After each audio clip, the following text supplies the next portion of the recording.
televidentes, de nuevo con ustedes, como cada sábado, con muchísimo placer en lo que pasó y lo que viene por este canal 19, Cinevisión. Buenas tardes, caballero ilustre, ¿cómo está? Buenas tardes, García. Amigos televidentes, gracias de nuevo. Mi ausencia en el programa pasado se debió a compromisos de trabajo, pero de nuevo estamos aquí haciendo el esfuerzo de cumplir el cometido que nos hemos trazado, dar una información veraz que contribuya a edificar a la población dominicana.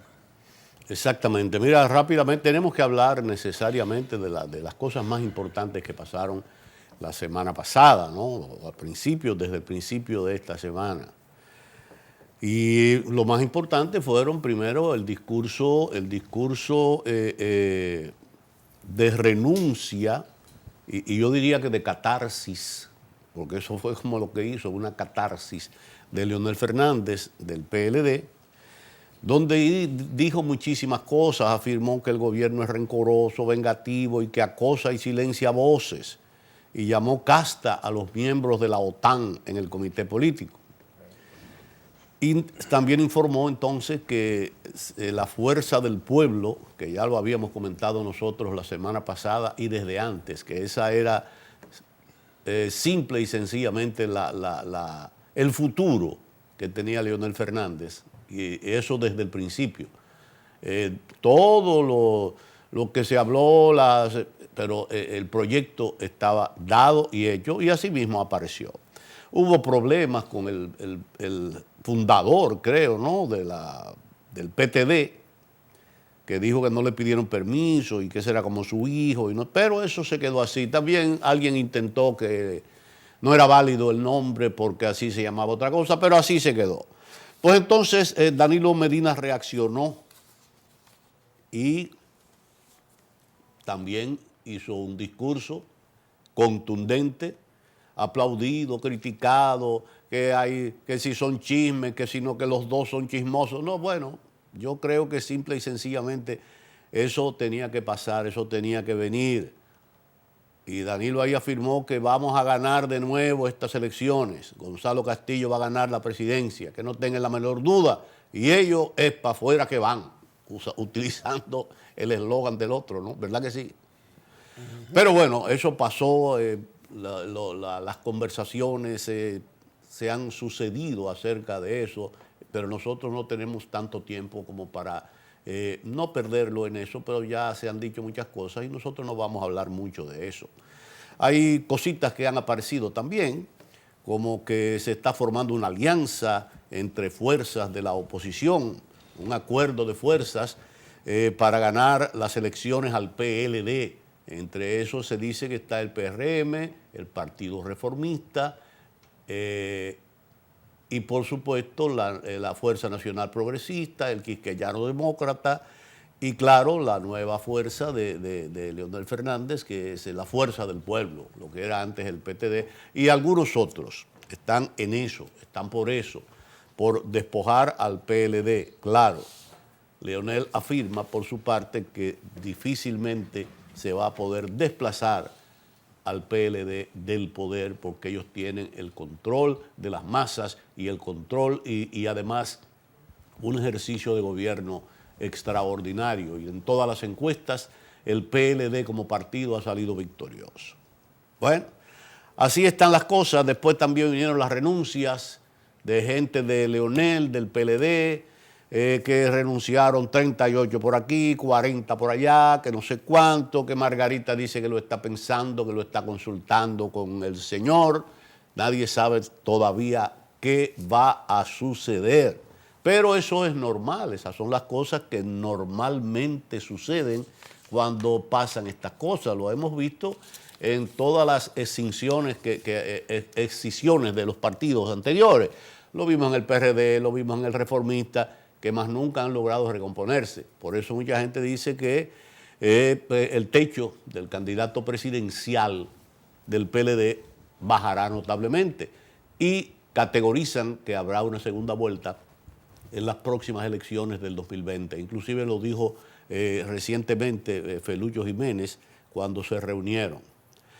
Porque después de todas esas renuncias, entonces vino una reunión del comité político que se celebró el miércoles, y a pesar de que algunas personas decían que el comité político no podía hacer nada con esos cambios, no podía nombrar a nadie, sí eligieron a Temístocles Montaz como el sustituto de la presidencia del PLD de Leonel Fernández.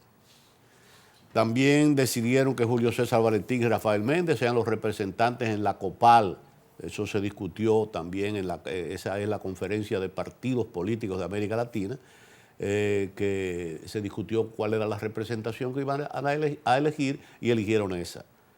Y entonces, pues, algunas ausencias: Margarita Cedeño no fue, Alejandrina Germán tampoco, José Tomás Pérez y César Pina Toribio, además de José Joaquín Vidó Medina por razones de salud. Esas son las cosas, las vacantes del grupo de renunciantes del comité político que han pasado a las filas de las Fuerzas del Pueblo son Rafael Alburquerque, Franklin Almeida, Radamés Jiménez y Bautista Rojas Gómez. El lunes se va a reunir el comité central, posiblemente para ratificar y completar los cambios necesarios dentro de la dirigencia del PLD. Y tengo entendido, según me llegaron informaciones, que el martes vuelve y se reúne en una reunión extraordinaria el comité político. El PLD y los PLDistas con Danilo Medina están dispuestos a echar el pleito, están dispuestos a no ceder un paso en su camino hacia el poder en el 2020. Así andan las cosas por acá, señor. Así andan las cosas, señores. Pero también en muchos otros sitios, lo más cercano, que es Haití. Haití anunció el miércoles que el domingo empieza una jornada de 7 días de lucha, una lucha que no ha parado. Van no sé cuántos muertos en Haití y eso continúa. Tenemos eso ahí que ¿hasta dónde nos afecta? Claro que nos va a afectar, claro que nos va a afectar mucho, inclusive hasta en nuestra economía, porque disminuye la relación comercial entre nosotros y Haití por ese caos que está permaneciendo en Haití. ¿Usted no cree, señor, que eso es así? Está muy callado, vino muy callado. No, no he callado. Usted no quiere hablar de política. Ya en otros programas sí. alerté sobre la situación del PLD. Y Sí, hacía un claro. llamado al liderazgo de Danilo Medina y Leonel Fernández que pensaran en el país, que está por encima de los partidos y de los grupos. Y la vida del país tiene que continuar. El jefe de gobierno no puede involucrar al Estado en este dime y direte partidario. Cada quien ha jugado su carta y esperemos a ver en qué concluye todo esto.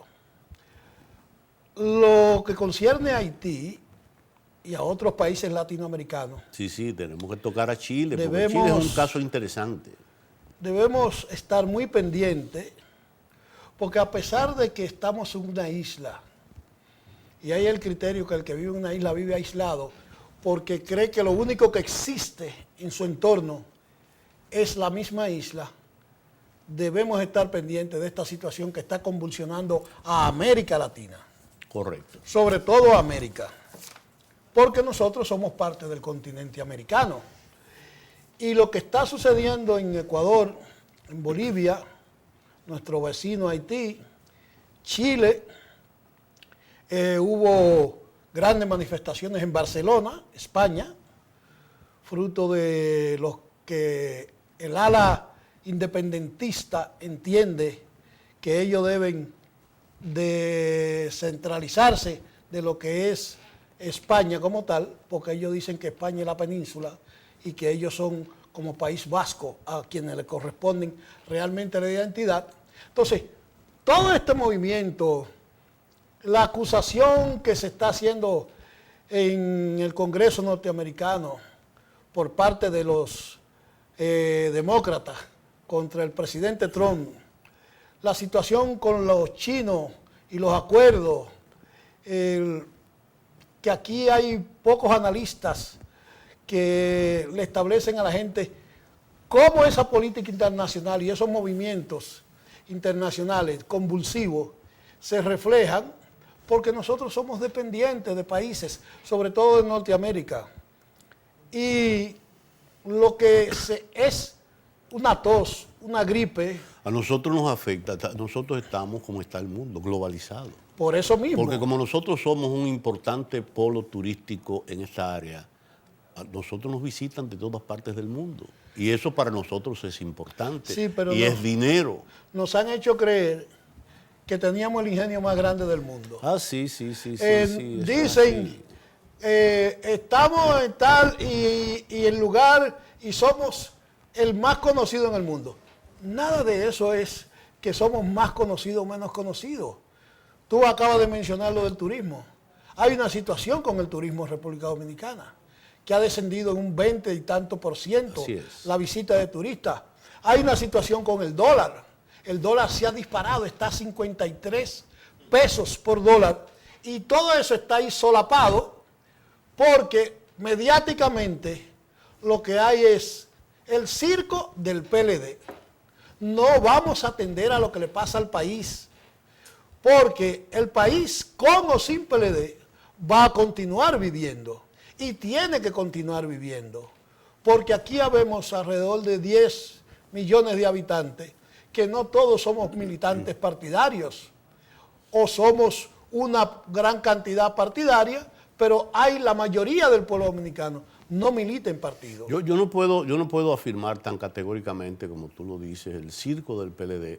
Yo creo que han sido circunstancias las que han llevado al PLD, como han llevado a otros partidos, a esto.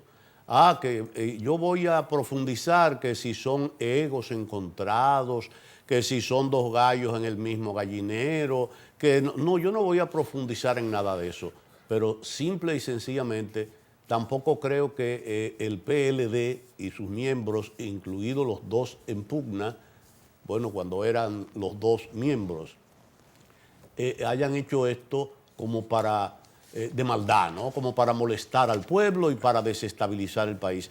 Simple y sencillamente, las razones que fueran, se produjo. ¿Quién tiene la razón y quién no? Yo no soy quien para decirlo. Yo no soy partidista. Pero poco a poco nos hemos ido metiendo de nuevo en el PLD y en la política. No menciono... ¿Viste que sumaron los restos de Franco? Dije que vamos a tratar temas internacionales porque cuando califico de circo, yo no he dicho que Juan ni Pedro hayan hecho a propósito. No, yo te entiendo. Cuando tú hiciste la introducción del programa, tú estás diciendo que desde la semana pasada y esta, solo se está tratando ese tema. Eso es correcto. Entonces, lamentablemente. ¿Por qué que yo hablo del circo? El circo tiene una diversidad de actores que crean entretenimiento en el público que asiste. Pero independientemente de esa situación, que creo de manera muy particular que es un golpe a la partidocracia del país, hay otros temas. Era el único partido que quedaba entero.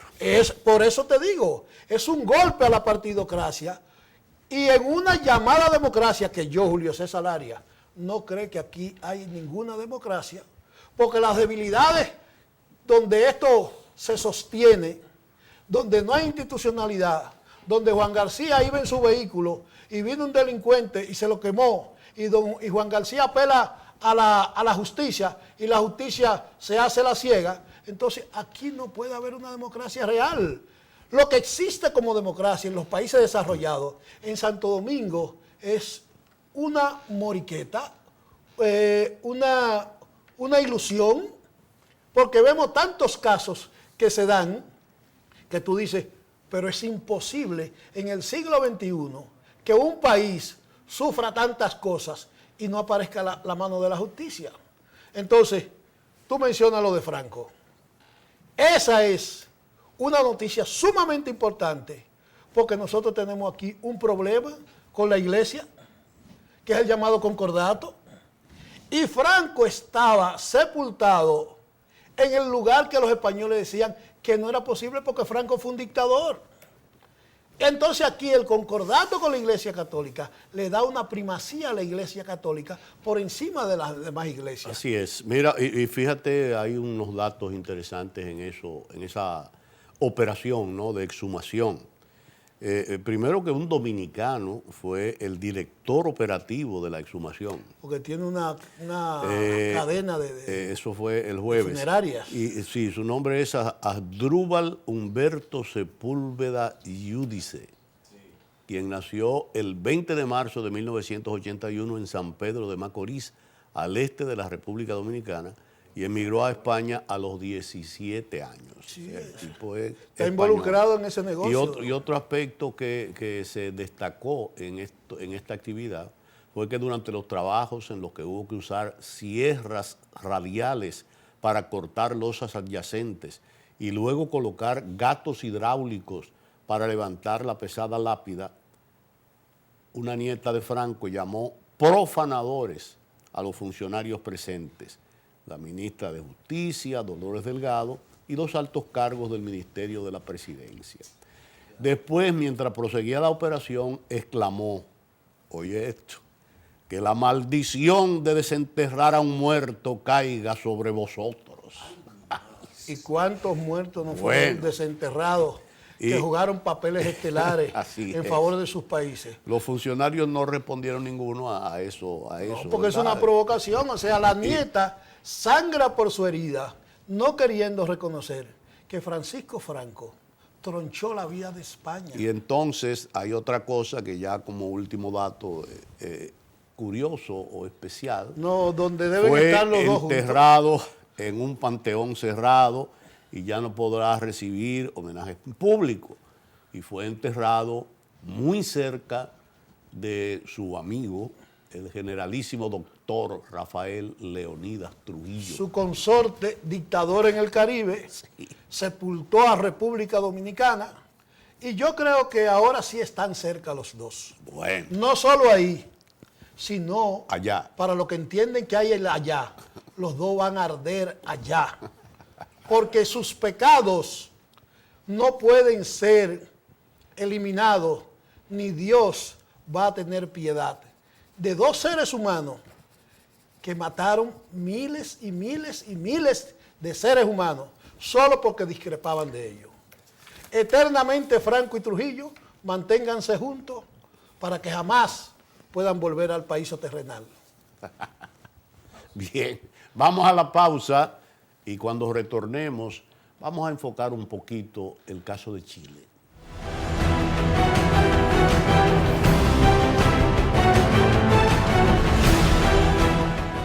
No es lo mismo desde la sala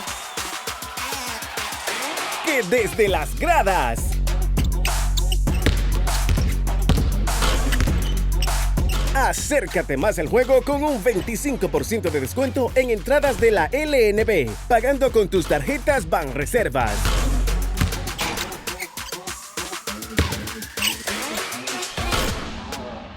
Banreservas, banco oficial de la Liga Nacional de Baloncesto.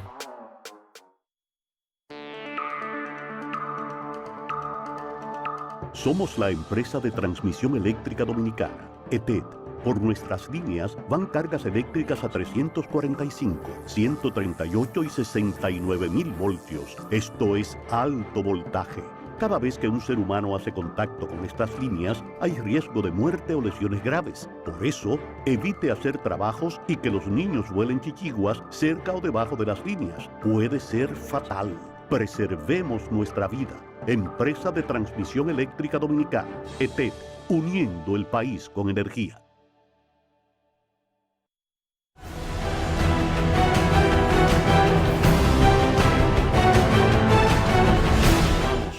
Lo que pasó y lo que viene. Canal 19, Cinevisión. Pues como decíamos antes de la pausa, el asunto chileno. Van creo que 18 o 20 muertos. Van ya. más de 20 muertos al día de hoy. Óyeme. Ciertamente a mucha gente sorprendió el estallido que se ha producido en Chile. Originalmente se habló del alza de las tarifas en el subterráneo Eso fue lo más visible en la prensa internacional. En el metro. Pero ese incremento se sumó a otros incrementos en el precio. Sí, sí. En el agua, la luz y las medicinas. Esto impacta entonces directamente el bolsillo de los chilenos, pues implica que deben pagar más por servicios que usan con regularidad, a pesar de que sus sueldos no suben y mayoritariamente bordean entre los 400.000 y 500.000 pesos, 562 y 703 dólares. Y entonces, la difícil situación económica también afecta a los adultos mayores, Sobre todo.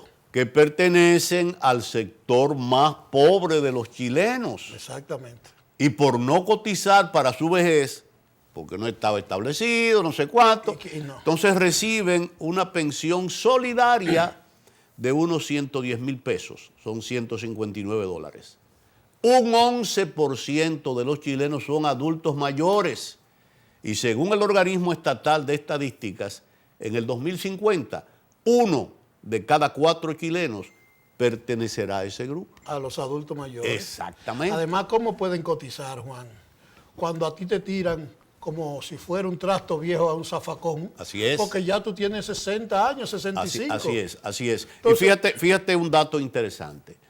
Con una canasta básica de alimentos para una familia que considera 2.000 calorías según las sugerencias de Naciones Unidas y la FAO y no sé quién, eso tiene un costo de algunos 241 dólares ¿de dónde lo mensuales. tiene? ¿De dónde lo tiene el adulto mayor? No, espérate. Aparte de eso, y según datos del Ministerio de Desarrollo chileno, el sueldo mínimo en Chile es de 423 dólares. Esos 423 dólares son los que gana la mayoría, porque generalmente los mínimos son la mayoría. Claro, claro. Y se le va más de la mitad en la canasta básica. Sí. Más de la mitad. Eso no incluye agua, transporte, no sé cuánto. Entonces, ¿cómo es? Pero los medicamentos- ¿Cómo? ¿Qué está pasando? Los medicamentos no están Los incluidos. medicamentos. Que así es cuando mismo. tú más necesitas los medicamentos. Es cuando ya tú pasas de los 60 años. Claro que sí. Y fíjate una cosa. Esa desigualdad económica en el país sudamericano se arrastra por décadas. Eso no es de ahora. No. Ahora eso se no es de dio- ahora. se dio el Oye, estallido. exacto, alcanza la dictadura de Pinochet, Sí. inclusive. Mira desde cuándo. Y sin embargo, eso fue de 74. 73 al 90. 73, Sí, 74 cuando del derrocan a Allende. 73 a 90 fue eso. Pero atraviesa todos los gobiernos democráticos. Sí, todo. Todos los gobiernos democráticos, incluidos los de Bachelet, estos primeros meses del primer periodo de ¿cómo se llama? Piñera. Por eso Piñera. te dije ahorita. Pero para entonces, fíjate lo que pasa, como que era lo que te quería decir. A pesar de esto que hemos dicho, de la economía chilena, también hay estabilidad económica.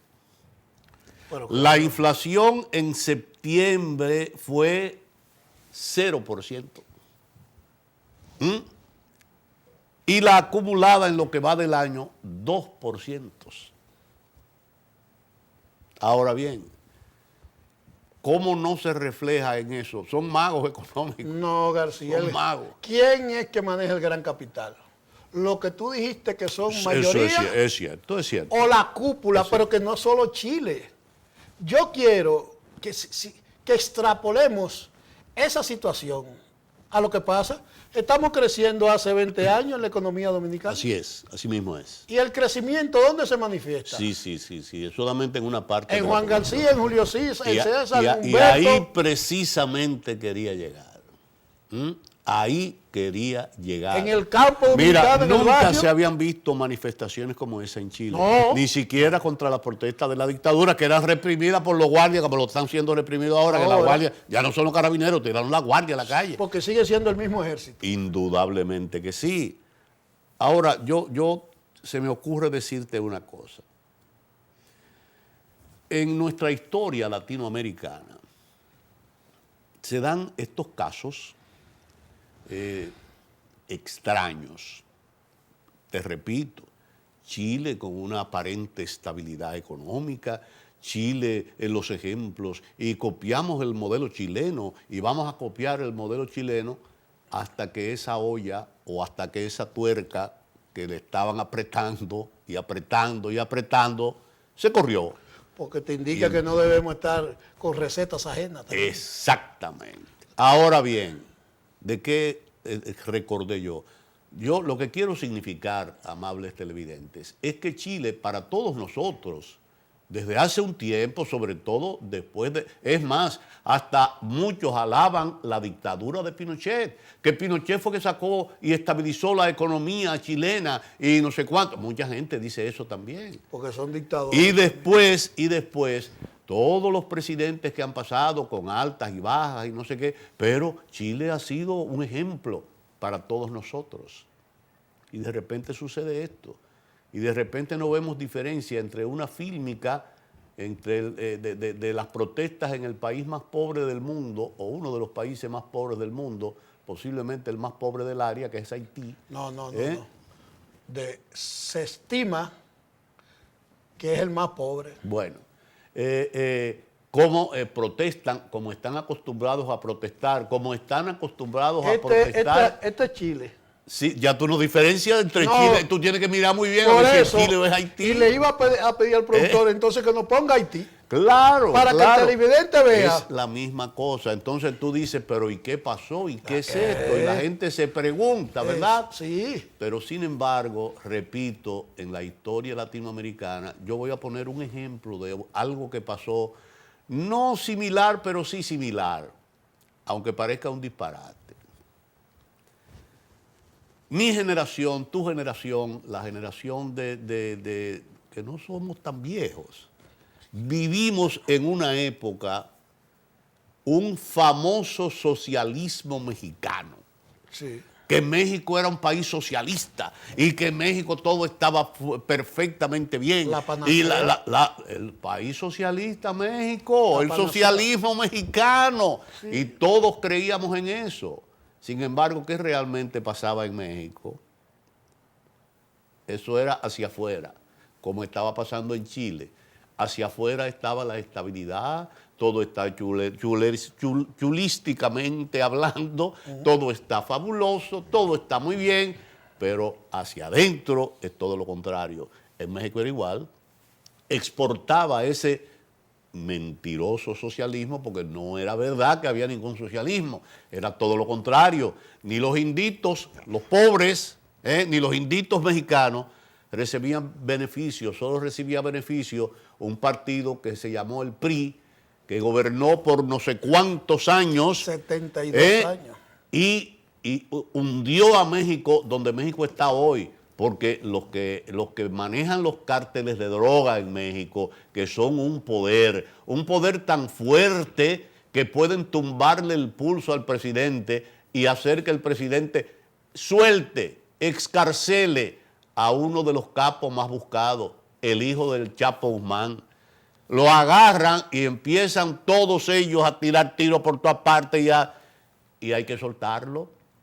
Y también se meten en una cárcel, en un penal, y sacan 30 o 40 de sus compañeros que estaban ahí presos. O sea, y a eso llevó ese abuso que hizo el PRI, porque esos cárteles de droga empezaron en esos pueblecitos y se han mantenido ahí y han ayudado a crecer a esos pobladores. Le han dado a esos pobladores, con dinero de la droga, con dinero de crímenes, con todo, le han dado trabajo en la droga y le facilitan de todo en esos pueblos para que ellos los protejan cuando alguien vaya a buscarlo o lo que sea. Lo que hace microtráfico en los barrios. Exactamente. Pero el origen de eso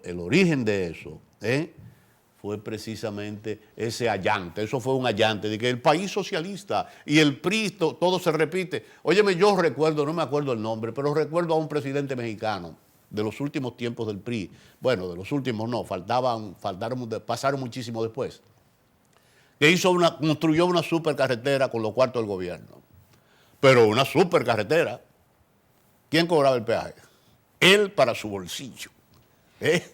Salió, si mal no recuerdo, salió siendo de los primeros en la lista Forbes de los ricos, de los más ricos del mundo. Salió de la presidencia y varios presidentes mexicanos salieron de la presidencia mexicana a engrosar esa lista de los más ricos del mundo, porque era explotando que estaban adentro y hacia afuera de que eran socialistas. Y otros salieron. Que era un gobierno socialista, que eso era una panacea, que México era magnífico. No, y es mentira. Porque quisieron vender que había un socialismo democrático. Claro que sí. Y vuelvo a lo mismo, amigo televidente. Estamos viviendo en países donde existe la ley del embudo. Ancho para las 14 o 30 familias dominicanas que manejan este país y estrecho para los 10 millones que estamos debajo. Por eso fue que señalé ahorita sobre la democracia. La democracia indica poder del pueblo, literalmente. Aquí en América no hay poder del pueblo. Yo te diría que yo creo que en ninguna parte. No, escúchame, Es un García. sueño. Escúchame, no. Yo hablo en función de deberes y derechos. Los países europeos, donde también existe el capitalismo, pero hay un mayor equilibrio, García.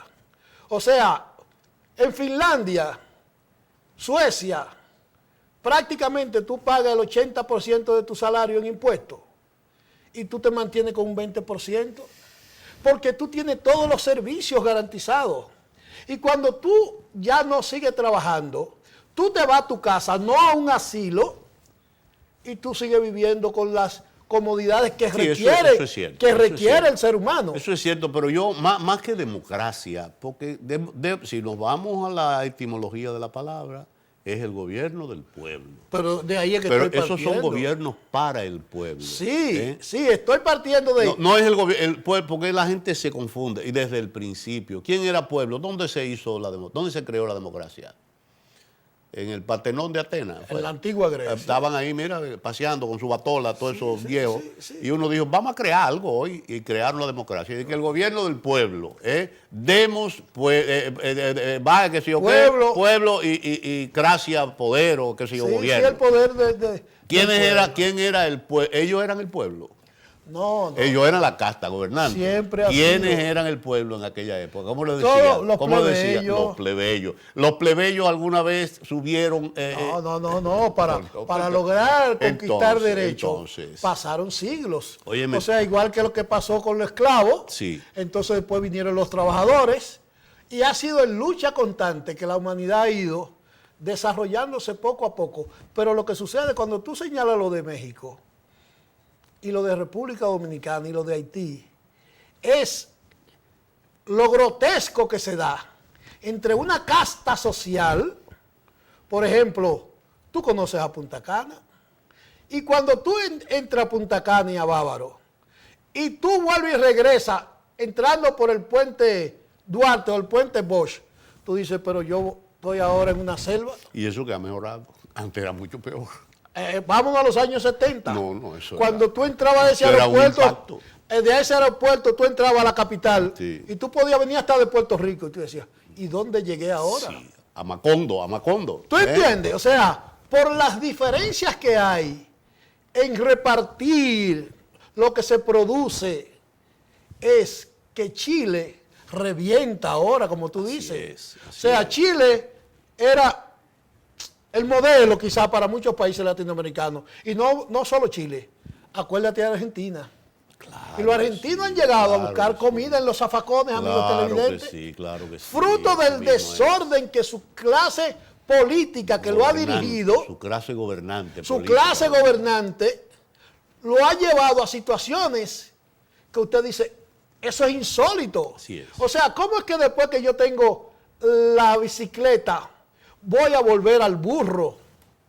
¿Cómo es que después que tengo el carrito, por una necesidad, yo tengo que volver a montarme en una de las guaguas que explotan, Sí, de la voladora? sí, sí. Entonces, esas desigualdades son dirigidas desde cada estado, desde el estado dominicano, chileno, argentino, Bolivia, Ecuador. Y en Norteamérica, que siempre lo he dicho porque nos lo han vendido como la panacea, Norteamérica tiene ya más de 75 o 100 millones de pobres.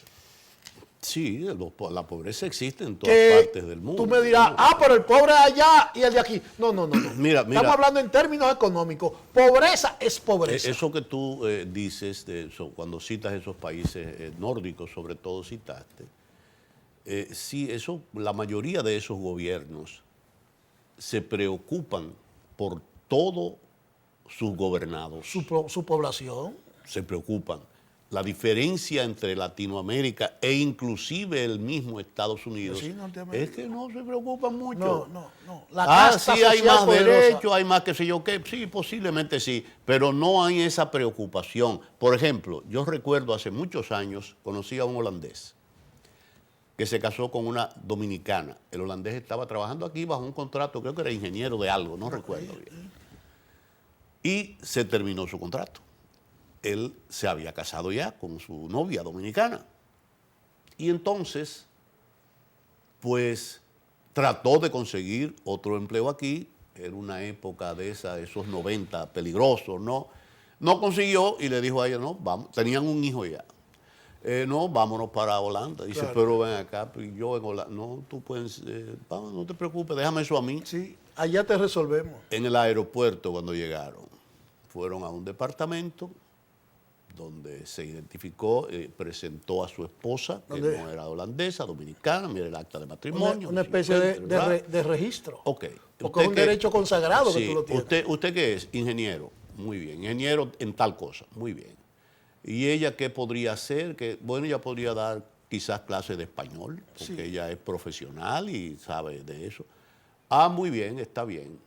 Miren, tengan esta cantidad de dinero, tengan esta llave de este apartamento que está en tal lugar, esta llave de este vehículo, de unos que están allá afuera, y ustedes van a su casa y nosotros también tengan estos bonos para que vayan al supermercado, y mañana, si les hace falta algún enser doméstico, nos lo reportan, porque a veces faltan, pero creo que tiene de todo. Sí, porque los apartamentos allá son amueblados. Sí, se alquila o como tú quieras, pero es amueblado. El hombre no ha sacado ni la cartera y ya tiene casa, comida, carro, y está esperando que lo avisen. Como a los 2 o 3 días lo llaman a él. Aquí hay un trabajo para usted que es de tanto mensual. Usted tiene que pagar por qué sé yo cuánto tiempo, el 0.0010% de su salario hasta que usted pueda ganar más. A la esposa también la pusieron a trabajar. Óyeme, le descuentan un chele de lo que le han dado. Permíteme. ¿Por qué tiene esa garantía? Porque él paga sus impuestos. Indudablemente. Que Entonces, sí, indudablemente. tú y yo pagamos impuestos. Eso es lo que sucede. ¿Qué es lo que te da la seguridad?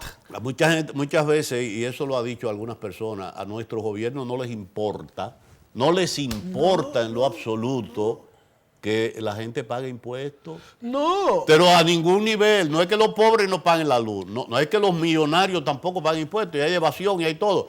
Pero hace poco tiempo el mismo rector de aquí, de la DGI, reconoció que había un paquete de gente aquí que no pagaba impuestos. Magín Díaz. Magín Díaz. No, pero no solo Magín. No, desde Tico Tabar con Balaguer. Pero toda la vida. Y lo que quiero es además comentar, para que no se malentienda la exposición de los dos, no tiene que ver con Balaguer, Danilo, Jorge Blanco, Antonio Guzmán, o como se llamen, los que han sido presidentes dentro del llamado marco democrático. Sí.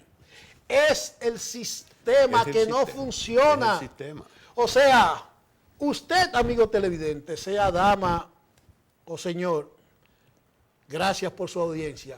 Si usted tiene 65, 68, 70 años, ya usted está tan preocupado porque usted dice, ¿qué va a pasar con mi vida ahora? Porque ya yo no puedo seguir trabajando, nadie me contrata.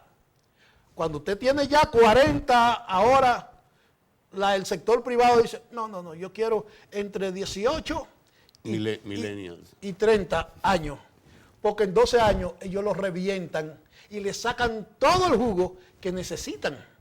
Entonces, ¿qué sucede? Yo digo que aquí hay 2 elementos que da pena, da rabia, y no sé cuál calificativo. son los niños y los adultos mayores o viejos, como se les llama. A los niños dicen muchacho que jode. Y al adulto mayor que ya dio su vida dice, este viejo, ¿qué es lo que busca en el medio? Porque el Estado nunca se ha preocupado, nunca ha existido una política educativa. Eso es educación. Ahí era que iba. Como dijo García, no le interesa, porque aquí, como no hay políticas, no solo en eso, yo digo en muchísimos aspectos, no hay políticas, entonces ni el niño se valora, ni el adulto mayor. Este viejo. Sí, mira, y por ejemplo, solamente hay que ver algunas instituciones, ¿qué te digo? Aquí hay muchísimos, por ejemplo, en lo que es las leyes, la justicia, ahora que se habla tanto de feminicidio, de abuso, de qué sé yo cuánto, hay sitios específicos de la Procuraduría para ese tipo de cosas. Sí. Mayormente, ¿quiénes van ahí? Son los pobres.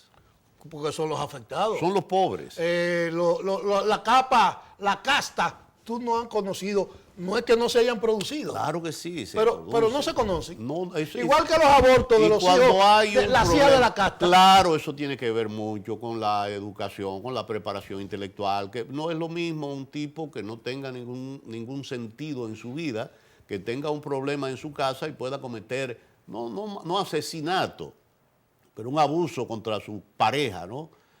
Que uno que ya es un tipo, lo puede hacer también porque se obnubila la gente, pero es mucho más difícil, es mucho menos común. Entonces, por eso, a esos sitios van los pobres, pero son tratados como tal.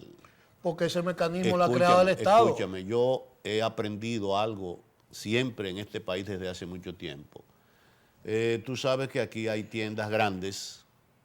Siempre han habido tiendas grandes de acuerdo a cómo ha ido el crecimiento. El Conde era la calle predilecta para las tiendas grandes. Bien, pero ha habido tiendas de pobres, para pobres. La Duarte, la Mella. Por ejemplo. Sí, son realidades. Después que eso fue creciendo. Sí. Y tanto de la Mella, del Conde, de la Mella, del Conde de la Duarte, mudaron. Llegaron los malls. Exactamente. Y la gente que vivía en Gascue, que era la clase media, o los riquitos, los llamados chalets, se fueron. Y Arroyo Hondo. Y ya yo no sé hasta cuándo anda, por dónde anda Arroyo Hondo.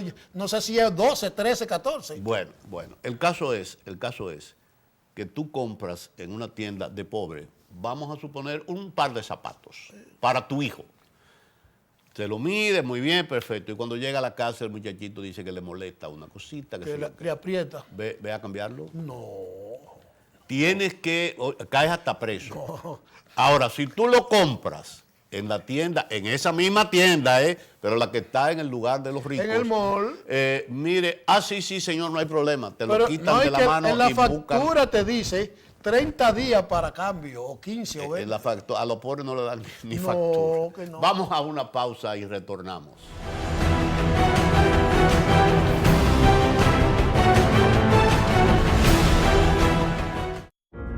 Hola, soy Alejandra Ibar. Estudié ingeniería industrial, pero lo que realmente me apasiona es la natación. He competido a nivel nacional e internacional y mi meta es seguir llegando cada vez más lejos. Por eso entreno fuerte todos los días. El bastón no me detiene. Así como Alejandra, más de 1 millón de dominicanos tiene alguna discapacidad. Dominicanos que sueñan, progresan y triunfan. Por eso en Banreservas trabajamos para ser cada vez más inclusivos. Porque somos el banco de los dominicanos, de todos los dominicanos. Conoce nuestras oficinas accesibles en banreservas.com.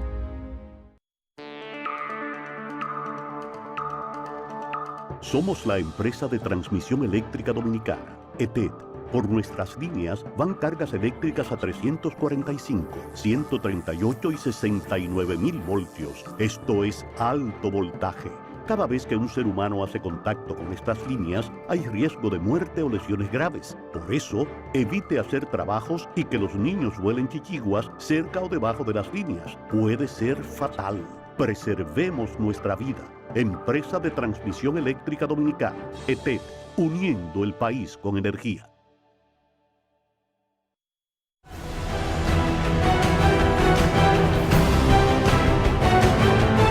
Continuamos.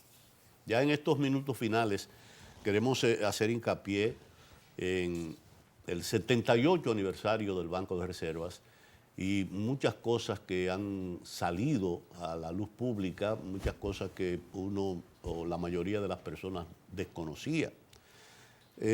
Por ejemplo, Lizardo Mezquita, Simón Lizardo Mezquita, el administrador del Banco de Reservas, junto a varios directivos del banco, participaron en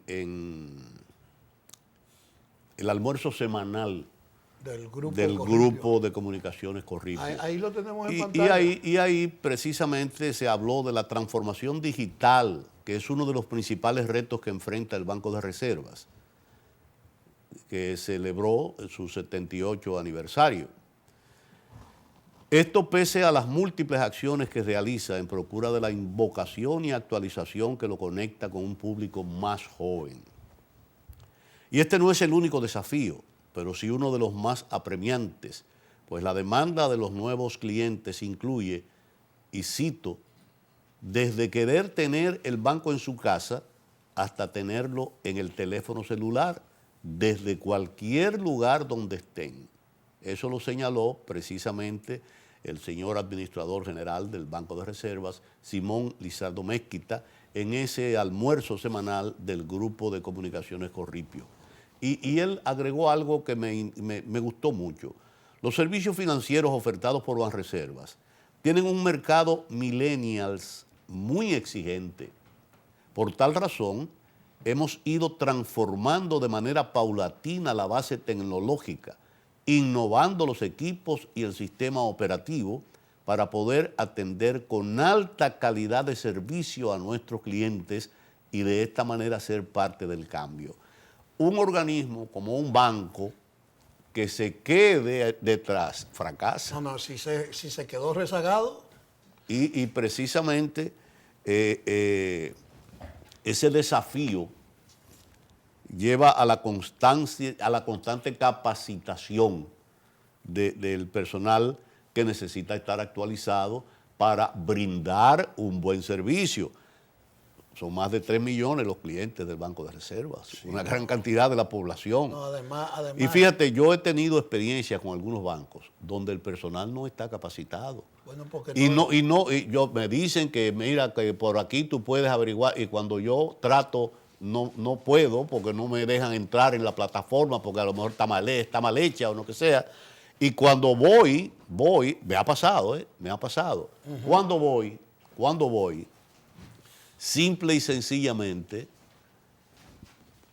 tenemos que buscar a muchísima gente hasta que aparezca alguien que sepa y explique qué es lo que está pasando. Entonces, eso es lo que se ha hecho en el Banco de Reservas.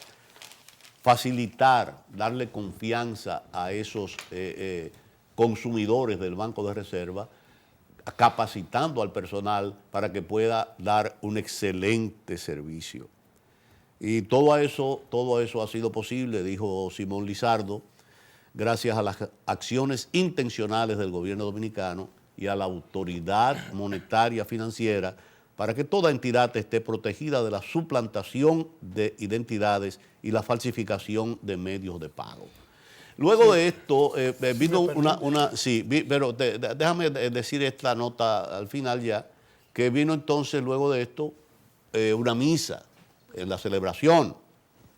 Y de ahí surgió la afirmación de Simón Lizardo de que en julio, agosto y septiembre de este año, el Banco de Reservas logró utilidades que superaron los 1.000 millones. Y dijo, un hito sin precedentes en la banca dominicana. Él dijo eso al ofrecer las palabras institucionales durante la misa, repito, en acción de gracias por el 78 aniversario del banco. Simón señaló que gracias a su gestión prudente, el Banco de Reservas se ha consolidado como una entidad más eficiente, solvente y rentable del país y sostuvo que Banreservas es el banco número 1 en activos, colocaciones, pasivos y captaciones, garantizando apoyo continuo a los principales sectores productivos del país. Y yo agrego, porque es un dato que lo tengo desde hace un tiempo, que la mayoría de los clientes del Banco de Reservas no es que son del gobierno, tiene clientes del gobierno, pero la mayoría no son del gobierno, son de la empresa y de la población privada, que es un dato sumamente interesante. Hay un aspecto y quiero felicitar al amigo Simón Lizardo y a todo el equipo que conforma el Banco de Reservas a nivel nacional, porque este es el Banco del Estado Dominicano. Las reservas del país en materia de dinero se sustentan en ese banco porque el Estado es el responsable directo del banco y hay que garantizar que ese banco no tenga tropiezos para que no hablar de que posibilidades de quiebra. El banco ha destinado una cartera para apoyar la agricultura. Y los agricultores y los banqueros, de otro lado, saben que la agricultura aquí vivía huérfana. Así es. Por los argumentos de los bancos de los riesgos, tornados, ciclones, tormenta, terremoto, pero estamos viviendo en una isla. Y con la particularidad de que República Dominicana puede cultivar todo lo que consume sin tener que exportar productos del agro. Pero como los bancos en su filosofía es ganar por ganar. Ganar, ganar. Exactamente.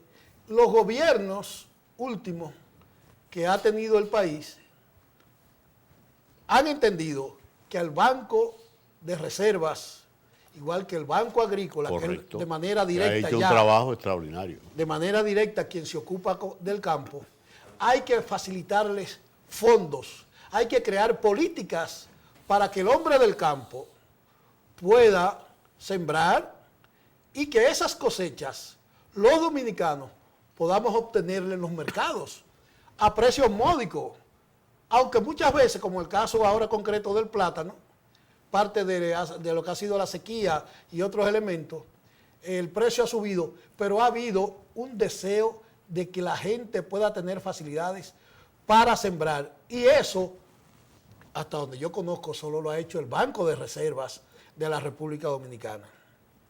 Un banco que sus últimos administradores, que creo que ha sido lo correcto, siempre han estado en bajo perfil. Así es. Porque como dijo uno de los administradores, al público no le gusta ver a su administrador banquero en canales de televisión hablando de política y otras cosas. Y tiene sentido y razón. O sea, los bancos en sí no tienen un peso.